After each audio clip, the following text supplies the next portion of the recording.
जी मेरा फोटो है सुरेश का पहले जन्म का यहाँ जे आपको है तो कुछ होगा उन्हीं के जगह।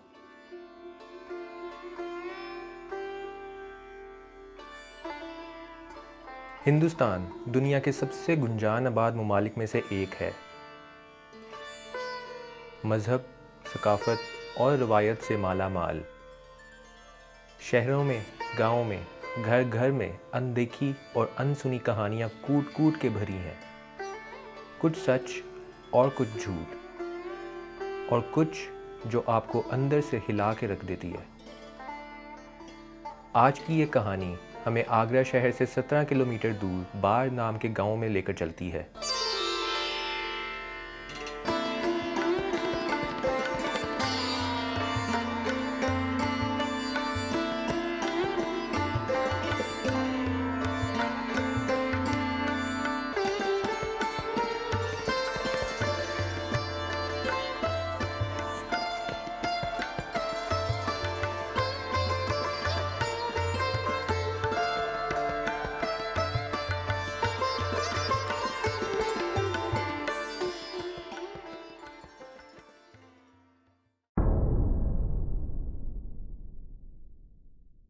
साल 1983 में उस गांव में एक बच्चे का जन्म होता है जिसका नाम तोरन सिंह रखा जाता है। वो महावीर सिंह फैमिली की छठी और आखिरी औलाद थी।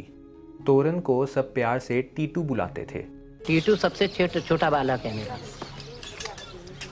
और हर माँ बाप के लिए बहुत फ़ख्र की बात होती है जब उनका बच्चा अपना पहला लफ्ज़ बोलता है, ख़ास तौर पे बहुत ही छोटी उम्र में। टीटू ने 18 माह की उम्र में ही बोलना शुरू कर दिया था, लेकिन ये उसके माँ बाप के लिए फ़ख्र की बजाय फ़िक्र की बात बन गई, क्योंकि उसके कुछ ही महीनों बाद टीटू अपने माँ बाप से अजीबोगरीब बातें करने लगा। 2.5 साल की उम्र में ये बालक ये बताता था कि मेरी माँ का नाम राजकुमारी है, मेरी बहू का नाम उमा है, मेरे पापाजी का नाम चंदा भारती है। तो हम लोग इस पे शक करते थे। टीटू अपने बहन भाइयों के मुकाबले में 1.5 साल पहले ही बातें करने लग गया था। अपनी माँ से वो कहता कि मेरे दादे को कहना कि मेरे बीवी और मेरे बच्चों का ख्याल रखे। मैं यहाँ खा पी रहा हूँ, लेकिन मुझे उनकी फिक्र है। हम बोले जाते हैं उनके लिए, बेटा तुम कागते हमारे ना पैदा भई हो, जन्म लेके आई हो, फिर बोले मम्मी आपको धोखा दे के नहीं जाऊंगा मैं। जब माँ ने उससे पूछा कि तुम आखिर कौन हो, तो टीटू आगे से बोला कि मैं आगरा से हूँ और मुझे नहीं मालूम कि मैं यहाँ कैसे आया हूँ। लाइन में मेरी दुकान है, टीवी रेडियो की। और साथ टीटू अपना नाम सुरेश बता रहा था, सुरेश वर्मा। बहुत छोटी उम्र से ही टीटू अपने घर के हालात और सफाई पर कंप्लेन करता था। अपनी माँ से वो कहता कि मम्मी ये क्या फटी पुरानी साड़ी पहन के बाहर जा रही हो, मुझे शर्म आती है। पैर के बाहर साड़ी आ जाते कहे तो मम्मी मेरी उमा तो 2,000 की साड़ी पहनती है, तुम गंदी धोती से बाहर मत जाओ करो। हम भगवान ज्यादा हैं, तुम मम्मी गरीब हो, हमें ना अच्छा लगा तू कहो के। मेरी बीवी के पास तो इतनी खूबसूरत साड़ियाँ हैं, ये क्या गंदा घर है, मैं यहाँ पे नहीं रहूंगा। मेरे पास तो इतना बड़ा बंगला है। और जब भी कभी टीटू को बस पर सवारी करनी पड़ती तो वो जिद करके कहता कि मुझे तो गाड़ी की आदत है, मैं पैदल या बस पर कहीं नहीं जाऊंगा। टीटू का ये मुसलसल एग्रेसिव रवैया देख के उसके माँ बाप बहुत परेशान हुए, लेकिन उनको समझ नहीं आई कि आखिर मामला क्या है। टीटू अभी बच्चा ही था तो वो एक शादी अटेंड करने अपनी फैमिली के साथ आगरा गया। रास्ते के बीच उसने कई दफ़ा बोला कि उसकी सदर बाजार में एक शॉप है, लेकिन उसके बाप ने उसकी बातों पर ज़्यादा ध्यान नहीं दिया। इनकी दुकान है वो मेरी भाई कोठी मेरी है, कपूरा भाई पैसे ले ले, कपूरा पैसे छुड़ांगो राजी बा कोठी है, कपूरा भाई है। और जैसे जैसे टीटू बड़ा होता गया वो रोज़ अपने घर जाने की जिद करता था और चीख चीख कर रोता और कहता कि मुझे अपने भाई राजा बाबू और अपनी बहन सुशीला के पास जाना है। तो लोग हम तो अपने घर में जाएंगे, तुम तो कितने किलोमीटर रहे हम पे जा रहे हैं।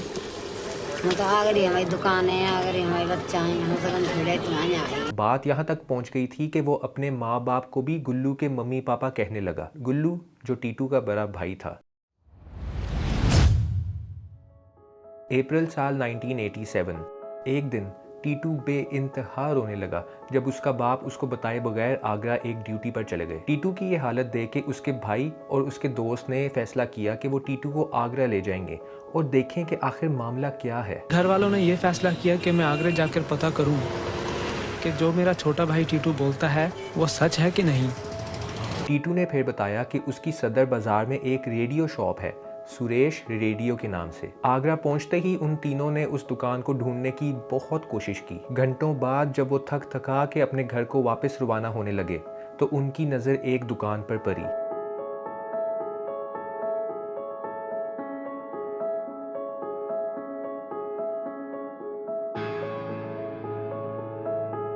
सुरेश रेडियो, ये वही दुकान थी जिसका टीटू ने जिक्र किया था। वहां उनकी मुलाकात एक खातून से हुई, उमा वर्मा, जो बताती थी कि उसके शोहर का अगस्त साल 1983 में कत्ल हो गया था। और वो वाकई एक विधवा उमा की थी जिसके पति का कुछ साल पहले खून हो गया था और उसके 2 लड़के भी थे जैसे टीटू बताता था। शोहर का नाम पूछा तो पता चला सुरेश वर्मा। ये वही नाम है जो टीटू खुद को कहलाता था आगरा जाने से भी पहले, वो भी इतनी कम उम्र में। जी मेरा फोटो है सुरेश का पहले जन्म का, यहाँ जे आपको है तो किसी का उन्हीं के जगह। टीटू ने फौरन से उमा को पहचान लिया था और अपने 2 बच्चों का हाल चाल भी पूछा और यहाँ तक कि उस दुकान पर मौजूद हर चीज को अच्छे से पहचान लिया। किसका है फोटो? नाम क्या है? सुरेश। तो कब खिंचवाया था ये? कब खिंचवाया था? मेरा पास था, मैंने तो पहले के चलाए। अच्छा, चलना है सोचते रहे। फिर घर गई मैं शाम को, मैंने फिर पेरेंट्स लोगों से कहा कि ऐसे ऐसे बात है। वो लोग बोले कि चलो सुबह ही चलते हैं।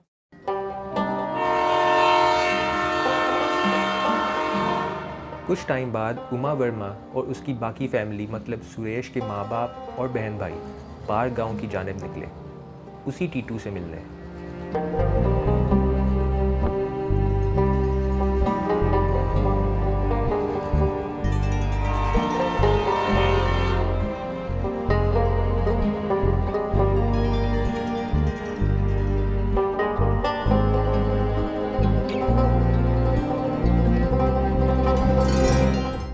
उनको आते देखते ही टीटू ने उन तमाम लोगों को अच्छे से पहचान लिया था और खुशी से छलांगे मारने लगा। उन्होंने टीटू से पूछा कि सुरेश का कत्ल आखिर कैसे हुआ है, जिसका जवाब टीटू ने बिल्कुल एक्यूरेटली दिया।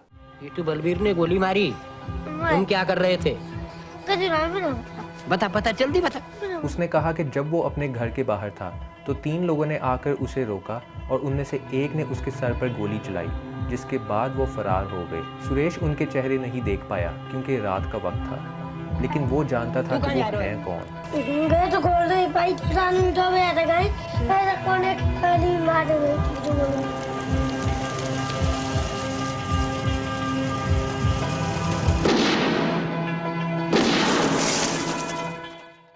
वर्मा फैमिली ने टीटू को फिर उसके गांव वापस छोड़ दिया, लेकिन अब टीटू का बर्ताव बिल्कुल बदल चुका था। वो अपनी मौजूदा फैमिली के पास वापस जाना ही नहीं चाह रहा था और अपनी माँ की तरफ जूता फेंक के कहता कि तुम मेरी माँ नहीं हो सकती।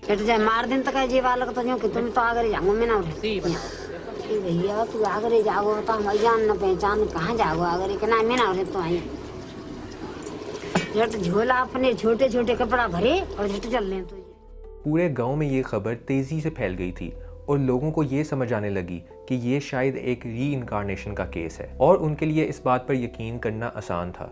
हिंदू मज़हब में माना जाता है कि जब इंसान की मौत होती है तो उसकी रूह एक और जिस्म अपना लेती है और ये तब तक चलता रहता है जब तक अल्टीमेटली वो अपनी फाइनल डेस्टिनेशन मतलब ब्रह्मा के साथ रीयूनाइट ना हो जाए। और इस कहानी में भी लोगों को कुछ ऐसा ही लग रहा था कि सुरेश की मौत के बाद उसकी रूह टीटू में बस गई थी, जिसकी वजह से टीटू को आज भी अपने पिछले जन्म की हर चीज़ याद है। लेट 1980s में university of north British Columbia की प्रोमिनेंट रिसर्चर एंटोनिया मिल्स ने इस केस में दिलचस्पी लेना शुरू की।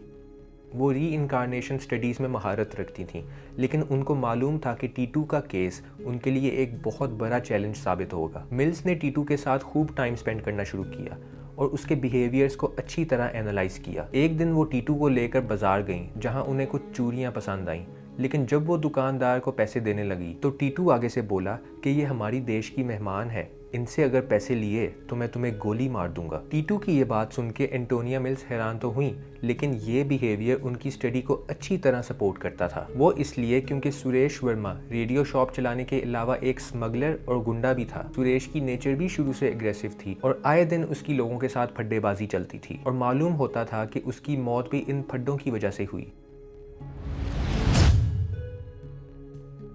जनवरी साल 1989। टीटू के कहने पर एंटोनिया मिल्स उसे अपने साथ सुरेश के घर ले गई और उसकी वाइफ उमा और उनके 2 बच्चों को भी बुलाया गया। टीटू ने बताया कि वहाँ उसने एक पेड़ के नीचे सोने के सिक्के छुपाए हुए हैं जो वो स्मगल करके लाया था और खोदने पर वो सिक्के आज भी उधर मौजूद थे। ऐसा नहीं जगह खोद रहा वहाँ में रखा गड्ढे में रखा हुआ है वो नहीं सांझ भाई कोठी में। जैसे जैसे इस केस की इन्वेस्टिगेशन होती गई, एंटोनिया मिल्स को अपनी इस स्टडी में बहुत सपोर्ट मिली। वो फिर टीटू को लेकर उस रेडियो शॉप पर गई और उधर टीटू का बर्ताव बिल्कुल ऐसा हो गया जैसे वो उस शॉप का मालिक है। उधर एक वर्कर टेप रिकॉर्डर फिक्स कर रहा था और टीटू उसके पास जाकर उसके कंधे पर हाथ रख के कहता कि हाँ भाई ऐसे ही डट के काम करो। टीटू के पापा काफ़ी फिक्रमंद हो गए कि अगर टीटू अपनी जिद पर डटा रहा तो वो अनकरीब सुरेश की प्रॉपर्टी का हिस्सा बन जाएगा, जिस पर एंटोनिया मिल्स ने उन्हें तसल्ली देते हुए कहा कि वो फिक्र मत करें, बच्चे अपनी पिछली जन्म की याददाश्त 7 या 8 साल तक खो देते हैं। ये सुनने की देर होती है तो टीटू चिल्ला के बोलता है कि मैं कभी नहीं भूलूंगा। उस दौरान टीटू की उम्र सिर्फ 6 साल होती है। अगर हम स्टैटिस्टिकली इस केस को देखें तो मालूम होता है कि टीटू ने वर्मा फैमिली से मिलने से पहले अपने पिछले जन्म की 15 वेरीफाइड स्टेटमेंट्स दी थीं और उनसे मिलने के बाद 31 स्टेटमेंट्स दी, जिनमें से एक गलत साबित हुई। टीटू का कहना था कि दूसरी गोली गाड़ी के स्टीयरिंग व्हील पर लगी थी। सुरेश की वाइफ उमा को कुल 2 गोलियों की आवाज़ सुनाई दी थी और गाड़ी की इंस्पेक्शन करके जब देखा तो उस स्टीयरिंग व्हील पर कोई निशान नहीं था। आप अपने बालक, पड़ोसियों के बालक और इनके सभी बालकों को एक झुंड में बैठा दीजिए। जब हमने कहा कि आप ये बताइए कि रोनी सोनी कौन से हैं जिनके लिए आप रोज कहते रहते हो, तो ये हमारी गोदी से उठा और दोनों रोनी सोनी दोनों बालकों को पकड़ लाया। छोटे कैसे हो गए? मैं हाँ। जन्म लाया कहाँ लिया जन्म? बाद में तो छोटे हो गए, अब बड़े कैसे होना है? बड़ा तो ठीक है। इस सब के बावजूद इस केस में जो सबसे शॉकिंग पॉइंट सामने आया वो टीटू का बर्थ मार्क था। टीटू के सर के राइट टेम्पल पर एक बर्थ मार्क था जो एक बुलेट एंट्री वूंड जैसा दिखता था। जब सुरेश वर्मा की पोस्टमार्टम रिपोर्ट देखी तो मालूम हुआ कि उसको जो गोली लगी थी वो बिल्कुल एग्जैक्ट उस लोकेशन पर थी जहां पर टीटू का बर्थ मार्क था। सुरेश वर्मा की ऑटोप्सी रिपोर्ट से पता चलता है कि गोली सिर के दाएं तरफ पे लगी। हैरानगी की बात है कि टीटू के सिर पे एक जन्म निशान है जो रिपोर्ट के मुताबिक उसी जगह पे है जहां पर सुरेश को गोली लगी, और एग्जिट वूंड उसके दाएं कान के पिछले हिस्से पर था। जब टीटू को एग्जामिन किया तो पता चला कि उसके दाएं कान का पिछला हिस्सा थोड़ा सा उभरा हुआ है। हिंदू मजहब में बर्थ मार्क्स को बहुत सीरियस लिया जाता है। उनका मानना है कि ये निशान उनके पिछले जन्म की तरफ से आए होते हैं और यहाँ हमारे पास रिप्लेसमेंट री इनकारनेशन की थ्योरी सामने आती है। इसके अकॉर्डिंग ये तब होता है जब एक इंसान को अपने जन्म के बाद किसी और इंसान की पूरी ज़िंदगी याद रहती है, लेकिन जब उस पिछले शख्स की मौत हो जाए, मतलब एक ही रूह एक जिस्म को छोड़कर दूसरे जिस्म में दाखिल हो जाती है। इस सब के बावजूद इस केस में काफ़ी डिस्क्रिपेंसी थी। सुरेश वर्मा का कत्ल 28 अगस्त साल 1983 में हुआ। अब जो कन्फ्लिक्टिंग एविडेंस था वो ये था कि टीटू की पैदाइश की डेट 11 दिसंबर 1982 या उससे 1 साल बाद 10 दिसंबर 1983 बताई जा रही थी। अगर तो पहली डेट 1982 वाली करेक्ट है तो फिर तो सुरेश की मौत से पहले ही री इनकारनेशन हो गई और उस दौरान टीटू की उम्र 8 महीने होनी थी। लेकिन हिंदू टर्मिनोलॉजी में इसे प्रकाया प्रवेश कहा जाता है, मतलब किसी इंसान के जिंदा रहते हुए ही उसकी री इनकारनेशन हो जाना। अगर दूसरी बर्थ डेट करेक्ट हो जो दिसंबर 1983 बताई जा रही थी तो ये रिप्लेसमेंट री इनकारनेशन का केस होगा जो टीटू की पैदाइश से कुछ माह पहले, मतलब प्रेगनेंसी के 3rd ट्राइमेस्टर में हुई, और ये तारीख का पहला ऐसा डॉक्यूमेंटेड केस होना था। फिर कुछ ऐसा होता है जो हिंदुस्तान की तारीख में आज तक कभी नहीं हुआ। एक 6 साल के बच्चे को इजाज़त दी गई कि वो कोर्ट में अपने ही मर्डर के खिलाफ गवाही दे और उस ट्रायल में एंटोनिया मिल्स के रिसर्च पेपर्स भी इस्तेमाल हुए। तमाम एविडेंस पेश करने पर कोर्ट ने सुरेश वर्मा के कत्ल के जिम्मेदार लोगों को सजा भी सुनाई। अब यूजुअली हिंदुस्तान का जस्टिस सिस्टम इस तरह के केसेस पर ट्रायल्स अलाउ नहीं करता, खास तौर पर एक ऐसी चीज़ जो सिर्फ एक बिलीफ सिस्टम है। लेकिन इस केस का मीडिया में इतना ज़्यादा एक्सपोजर्स हो गया था और मैगजीन्स में इतना ज़्यादा इसका जिक्र होता था कि उन्हें इस केस को आखिरकार सीरियस लेना पड़ा और यूं ही टीटू का केस वेस्टर्न मीडिया में भी पॉपुलर हो गया। उस दौरान के मशहूर BBC टीवी प्रोग्राम 40 मिनट्स में भी इसे फीचर किया गया। उमा वर्मा का कहना था कि उसे कई डायरेक्टर्स ने अप्रोच किया कि वो इस केस पर फिल्म बनाना चाहते हैं। टीटू ने उसके बाद एक पुरअमन ज़िंदगी जीने का फैसला किया और योगा और नेचुरोपैथी में मास्टर्स डिग्री हासिल की। 2012 से वो उत्तर प्रदेश की बनारस हिंदू यूनिवर्सिटी में असिस्टेंट प्रोफेसर के तौर पर काम करता है। टीटू का ये केस हमें एक गौर व फिक्र में डालता है। प्रोफेसर एंटोनिया मिल्स ने भी इस पर कुछ हाइपोथेसिस जारी किए कि हो सकता है कि ये एक मल्टीपल पर्सनैलिटी डिसऑर्डर का केस हो, जहां एक ही शख्स मुख्तलिफ पर्सनैलिटीज अपनाता है जो आपस में इंटायरली डिफरेंट होती हैं। दूसरी बात ये कि ये केस बहुत ही कल्चरली डोमिनेटेड था। अगर टीटू अपने पिछले जन्म में टॉम नामी अंग्रेज होता जो शिकागो में रहता है, तो शायद उसको वो रेडियो शॉप कभी मिलती ही ना। और तीसरी रीज़न ये जिस पर बहुत से लोगों का ध्यान गया कि ये सब एक बहुत बड़ा पब्लिसिटी स्टंट था, लेकिन आज तक ये केस एक बहुत बड़ा राज है। आपकी इस बारे में क्या राय है, नीचे कमेंट्स में ज़रूर बताइएगा। फ़िलहाल के लिए अल्लाह हाफिज़।